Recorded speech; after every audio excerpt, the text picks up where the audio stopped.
الحمد لله وكفى وسلام على عباده الذين اصطفى أما بعد فأعوذ بالله من الشيطان الرجيم بسم الله الرحمن الرحيم ما كان محمد أبا أحد من رجالكم ولكن رسول الله وخاتم النبيين قال الله تعالى في مقام آخر ألم نشرح لك صدرك ووضعنا عنك وزرك الذي أنقض ظهرك ورفعنا لك ذكرك صدق الله مولانا العظيم وصدق رسوله النبي الكريم۔ ایک مرتبہ بلند آواز سے درود پاک پڑھیں۔ اللہم صلی علی سیدنا و مولانا محمد وبارک وسلم۔ حضور آئے تو سر آفرینش پا گئی دنیا، حضور آئے تو سر آفرینش پا گئی دنیا، اندھیروں سے نکل کر روشنی میں آ گئی دنیا، سوتے چہروں سے زنگ اترا بجھے چہروں پہ نور آیا، حضور آئے تو انسانوں کو جینے کا شعور آیا۔ میرے واجب الاحترام بزرگوں، دوستوں، عزیز ساتھیوں اور اسٹیج پر جلوہ افروز قائدین و ذمہ داران، ہم آج اس کانفرنس میں جو سالانہ سیرت خاتم الانبیاء کے نام سے عنوان ہے، اس میں اپنی حاضری پیش کر رہے ہیں اور پروردگار عالم سے دعا ہے کہ مجھے دو چار باتیں حق و سچ کے ساتھ بیان کرنے کی توفیق عطا فرمائے۔ خاتم الانبیاء کانفرنس یہ تقریباً 10-12 سال سے ہو رہی ہے، اور میرے والد محترم مولانا عبدالغفور ندیم شہید رحمۃ اللہ علیہ کی یہ خواہش تھی کہ اس روڈ کے اوپر ایک عظیم الشان کانفرنس ہونی چاہیے۔ پوری کراچی میں کانفرنسیں ہوتی ہیں لیکن یہاں کانفرنس کبھی نہیں ہوئی، تو ان کی یہ خواہش تھی کہ یہاں پر ایک عظیم الشان کانفرنس ہو۔ چنانچہ ان کی زندگی میں ہی اس کانفرنس کی بنیاد رکھی گئی اور ان کی زندگی میں تقریباً 3-4 مرتبہ یہ کانفرنس منعقد ہو چکی ہے، اور آج تک یہ سلسلہ چلتا آ رہا ہے، اور انشاءاللہ ہر سال یہ کانفرنس منعقد ہوتی رہے گی۔ علامہ عبدالغفور ندیم شہید رحمۃ اللہ علیہ ایک عظیم خطیب تھے، ہم تو ان جیسے نہیں ہو سکتے۔ اللہ تعالیٰ نے انہیں خداداد صلاحیت عطا فرمائی تھی، اور بڑے بڑے خطبہ، بڑے بڑے خطیب ان کی خطابت سے مستفید ہوتے تھے، تو اللہ تعالیٰ نے ایک انمول خطابت انہیں عطا فرمائی تھی۔ مولانا عبدالغفور ندیم شہید رحمۃ اللہ علیہ ایک نفیس طبیعت کے آدمی تھے اور ایک ڈسپلن والے انسان تھے کہ کوئی چیز ڈسپلن کے خلاف ہو تو وہ انہیں اچھی نہیں لگتی تھی، اور وہ کہتے تھے کہ یہ کام یوں ہونا چاہیے، یوں کیوں ہو رہا ہے، ترتیب کے ساتھ ہونا چاہیے۔ اور مجھے یاد ہے لوگ بتاتے ہیں کہ جب ان سے وقت لیا جاتا تھا کہ پروگرام کے لیے آپ نے آنا ہے، اور فون پر بات کرتے تھے اور یہ طے ہوتا تھا کہ آپ نے پنجاب میں کسی جگہ پروگرام میں آنا ہے، تو یہاں سے ایک بات طے کر لی جاتی تھی کہ وہاں پر مجھے لینے کے لیے کون آئے گا، کون سی گاڑی آئے گی، کون سا اس کا نمبر پلیٹ ہوگا، اس آدمی کا نام کیا ہوگا، اگر ان کے طبیعت کے مطابق اور جو طے ہو گیا اس کے مطابق کوئی شخص آتا تھا تو حضرت شہید رحمت اللہ علیہ اس کے ساتھ پھر منزل کی طرف روانہ ہوتے تھے۔ لیکن کبھی ایسا بھی ہوا کہ اتفاقاً گاڑی کوئی اور آ گئی، ڈرائیور کوئی اور آ گیا، انہوں نے کہا کہ میں نے آپ کے ساتھ نہیں جانا، جس نے مجھے بلایا ہے اس سے بات کروائی جائے، اس کے بعد میں آپ کے ساتھ جاؤں گا، اس کے علاوہ میں آپ کے ساتھ کسی صورت نہیں جا سکتا۔ تو اس طرح ان کا ایک ڈسپلن تھا۔ تو حضرت شہید رحمت اللہ علیہ اور انجینئر الیاس زبیر رحمت اللہ علیہ، ان کی آپس میں بڑی گہری دوستی تھی۔ جب حضرت والد صاحب شہید رحمت اللہ علیہ جیل میں جاتے تھے تو انجینئر الیاس زبیر رحمت اللہ علیہ بھی اتفاقاً اسی وقت گرفتار ہو جاتے تھے۔ تو یہ یہاں پر بھی جیل سے باہر بھی ساتھ رہتے تھے، پروگراموں میں ساتھ رہتے تھے، اور جیل میں بھی اتفاقاً دونوں ساتھ جاتے تھے، دونوں ساتھ گرفتار ہوتے تھے۔ تو حضرت والی شہید رحمت اللہ علیہ کی ان کے ساتھ بڑی گہری دوستی تھی۔ انجینئر الیاس زبیر شہید رحمت اللہ علیہ درویش قسم کے انسان تھے۔ ان کے کبھی کپڑے میلے کچیلے، کبھی کچھ، کبھی بغیر استری کے۔ تو حضرت والد صاحب کہتے تھے کہ آپ اچھے کپڑے، صاف ستھرے کپڑے کیوں نہیں پہنتے؟ پھر حضرت انجینئر الیاس زبیر شہید رحمت اللہ علیہ کی ایک یہ عادت تھی کہ جب اپنا جوتا اتارتے تھے، مسجد میں نماز کے لیے جاتے تھے، تو موزے اپنی دونوں جیبوں میں ڈالتے اور تھوڑے سے باہر لٹکا دیا کرتے تھے۔ حضرت والی شہید رحمت اللہ علیہ نے ایک دن کہا کہ الیاس بھائی، آپ کا نام ہے، آپ ذمہ دار ہیں کراچی کے، یہ آپ کیا کر رہے ہیں؟ آپ کی جیب سے موزے لٹکے ہوئے یہ اچھے نہیں لگتے، یہ آپ نے کیا طریقہ اختیار کیا ہوا ہے؟ تو کہنے لگے میں جب تک نماز پڑھوں گا موزے گیلے ہیں تو یہ خشک ہو جائیں گے، دوبارہ پہن لوں گا، اس لیے میں نے باہر لٹکائے ہوئے ہیں۔ تو اس طرح ان کی زندگی گزرتی تھی۔ اللہ تبارک و تعالی دونوں شہداء کے درجات کو بلند فرمائے۔ ان کی خواہش تھی، حضرت ندیم شہید کا خواب تھا، وہ خواب پورا ہو رہا ہے، اور یہ کانفرنس بڑے تسک و احتشام کے ساتھ منعقد ہو رہی ہے۔ اللہ تبارک و تعالی ان کی قبروں پر کروڑوں رحمت نازل فرمائے۔ کانفرنس کا عنوان ہے خاتم الانبیاء کانفرنس، کہ آپ صلی اللہ علیہ وسلم خاتم الانبیاء ہیں، آپ آخری نبی ہیں، آپ کے بعد کوئی نبی نہیں آنا، آپ تمام انبیاء کے بعد آنے والے ہیں، تمام انبیاء کے سردار ہیں، امام الانبیاء بنے، خاتم الانبیاء بنے، خاتم الرسل بنے، آپ کے بعد کوئی نبی نہیں آ سکتا۔ آج تو لوگ کہتے ہیں کہ آپ کے بعد تو حضرت عیسیٰ علیہ السلام آئیں گے، آپ کہتے ہو کہ خاتم الانبیاء ہے، آپ کے بعد کوئی نبی نہیں آ سکتا، تو حضرت عیسیٰ علیہ السلام تو نبی کے بعد آئیں گے۔ تو اس کا جواب علماء نے یہ دیا ہے کہ حضرت عیسیٰ علیہ السلام پہلے آ چکے ہیں، آپ صلی اللہ علیہ وسلم کی آمد سے پہلے وہ نبی بن چکے، آ چکے، اللہ تعالیٰ نے انہیں آسمانوں پر اٹھا لیا ہے، اس لیے وہ پہلے آنے والے نبی ہیں۔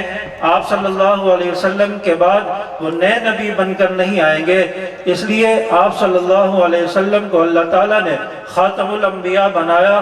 آپ صلی اللہ علیہ وسلم کو اللہ تعالیٰ نے ربیع الاول کے مہینے میں پیدا فرمایا۔ ربیع الاول کے مہینے کا کیوں انتخاب کیا گیا؟ آپ صلی اللہ علیہ وسلم کو رمضان المبارک کے مہینے میں بھی اللہ تعالیٰ پیدا فرما سکتے تھے۔ رمضان المبارک عظمت والا مہینہ ہے، حرمت والا مہینہ ہے، مقدس مہینہ ہے، اس مہینے میں بھی اللہ تعالیٰ آپ صلی اللہ علیہ وسلم کو پیدا فرما سکتے تھے، لیکن نہیں، رمضان المبارک میں پیدا نہیں فرمایا، اس لیے کہ کوئی یہ کہے گا کہ میرے نبی کو اگر عزت ملی ہے، میرے نبی کو اگر عظمت ملی ہے، وہ رمضان المبارک کی وجہ سے ملی ہے، میرے نبی کو اگر مقام ملا ہے، رمضان المبارک کی وجہ سے ملا ہے۔ رب نہیں چاہتا تھا میرے نبی کا مقام اور مرتبہ اگر بلند ہو وہ کسی مہینے کی وجہ سے ہو، نہیں، میرا رب چاہتا تھا میرے نبی کا مقام بلند ہو، میرے نبی کو عظمت ملے، میرے نبی کو بلندیاں ملے، وہ بلندیاں مہینے کی وجہ سے نہ ملے بلکہ میرے نبی کی وجہ سے، رحمت للعالمین نبی کی وجہ سے۔ مہینوں کو عظمتیں مل جائے، دنوں کو عظمتیں مل جائے، اور مہینوں کو عظمتیں مل جائے، اور سالوں کو عظمتیں مل جائے۔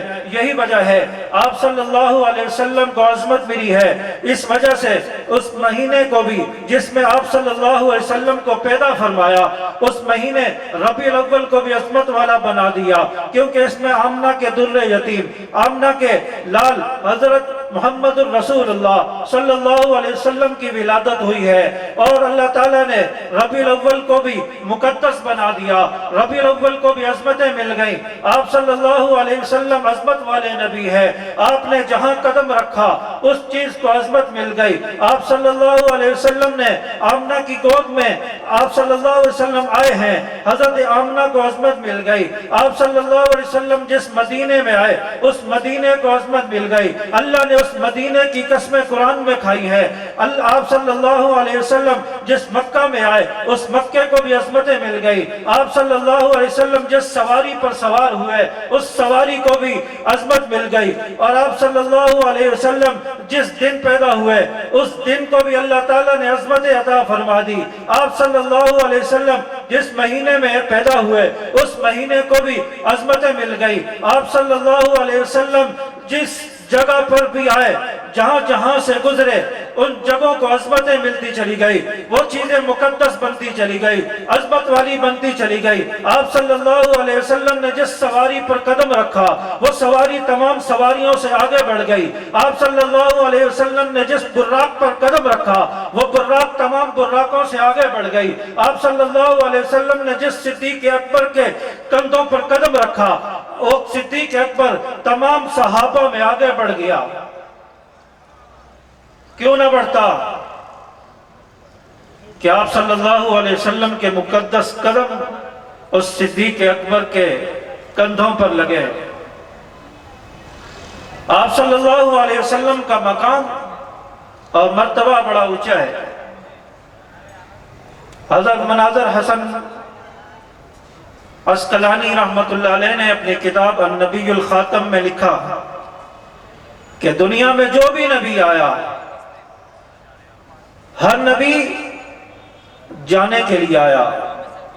آدم علیہ السلام آئے جانے کے لیے آئے، نوح علیہ السلام آئے جانے کے لیے آئے، شیس علیہ السلام آئے جانے کے لیے آئے، داؤد علیہ السلام آئے جانے کے لیے آئے، موسیٰ علیہ السلام آئے جانے کے لیے آئے، ابراہیم علیہ السلام آئے جانے کے لیے آئے، اسماعیل علیہ السلام آئے جانے کے لیے آئے، عیسیٰ علیہ السلام آئے جانے کے لیے آئے۔